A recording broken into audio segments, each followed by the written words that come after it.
كان كيحفر في واحد القبر لواحد الميت، جابوه عائلته باش يدفنوه. بدا تيحفر، ضرب جوج ضربات بالفاس، شويه غيقول للعائله الميت بدلوا هاد البلاصه، راه ما خداماش للحفير. غيقولوا ليه علاش؟ غيقول لهم قلت لكم بدلوا البلاصه، يعني بدلوا البلاصه، ما خداماش ليكم. صافي داك الشيء اللي غيديروا، غيقولوا ليه انت تعرف، ومشاو بدلوا البلاصه. ولكن المفاجاه هو ان هاد خونا اللي كان كيحفر بانت ليه شي حاجه من الاول ماشي هي هذيك، وهذا الشيء اللي خلاه يقول لصحاب الميت يبدلوا البلاصه.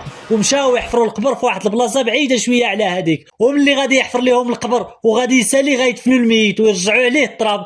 الناس غادي يبداو يمشيو في حالاتهم. فهذيك الليله بالضبط فاش دفنوا الميت، الجيلالي حفار القبور اللي كنهضروا عليه اليوم غيجي عند مراته وغيقول لها شفتي ديك المقبره اللي انا خدام فيها حفار القبور؟ هاد الليله قبل من غدا غنديروا منها لاباس وغنديروا منها الفلوس اللي ما عمرك حلمتي بهم. دابا غنمشي نجيب من ديك المقبره الفلوس اللي ما عمرك شفتيها ولا حلمتي تشديها في يدك في حياتك. المراه بطبيعه الحال ما غاديش تيق راجلها، وبقات كتقول ليه بسم الله عليك اش تخربقها الجيلالي، اش هاد الهضره اللي تتقول فيها. ولكن الجيلالي كان عارف ومتاكد من داك الشيء اللي تيقول، حيت فايت ليه كان خدام مع هادوك اللي تيقلبوا وتيخرجوا في الكنوزه. وملي غيجي الجيلالي هذيك الليله بالضبط باش يرجع للمقبره اللي كان كيحفر فيها، غادي توقع واحد الحاجه اللي غادي تصدمكم. الجيلالي اللحظه اللي هز فيها الفاس باش يبدا يحفر هذاك القبر، غيخرج ليه واحد من العائله ديال هذاك الميت اللي دفنوه بالنهار.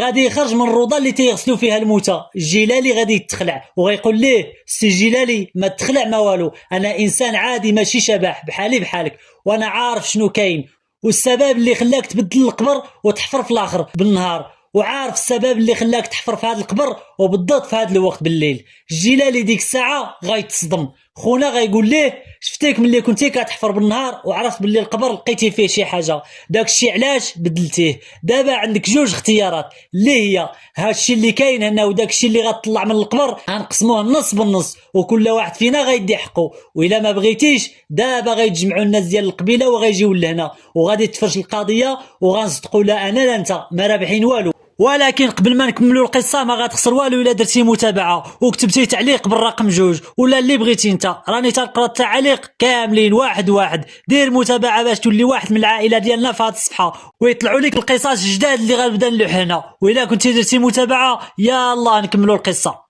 الجيلالي ديك الساعه غيشوف حتى يعيا وغيقول داك خونا هبط عاوني في الحفير، وداك الشيء اللي لقيناه غنقسموه على جوج 50-50. والجيلالي كان عارف شنو كيدير لانه كان مولف كيخدم في هذا الشيء ديال الكنوز. وبصح في هذيك الليله طلعوا الذهب، وماشي غير الذهب اللي شاف الجيلالي بالنهار، غيزيد يحفر لتحت وغيزيد يطلع الذهب كبر من هذاك ويقسموه هو وداك خونا اللي من العائله ديال الميت. والسي الجيلالي هو ومراته غيباتوا ما يسبحوا في هذيك القبيله، غيغبر ليهم الاثار من داك الدوار. ومن بعد غدوز سنوات وسنوات غيرجع الجيلالي للدوار والناس غيبداو يسولوا فيه فين مشيتي واشنو كنتي تدير الجيلالي، والجيلالي غيخبي عليهم شنو كاين. ولكن واحد من دوك الناس غيبقى يبحث وينبش حتى يعرف باللي الجيلالي عنده الدار والطوموبيل في المدينه، وتما غادي تنتشر الاخبار باللي الجيلالي لقى الكنز في ديك المقبره اللي كان خدام فيها حفار القبور.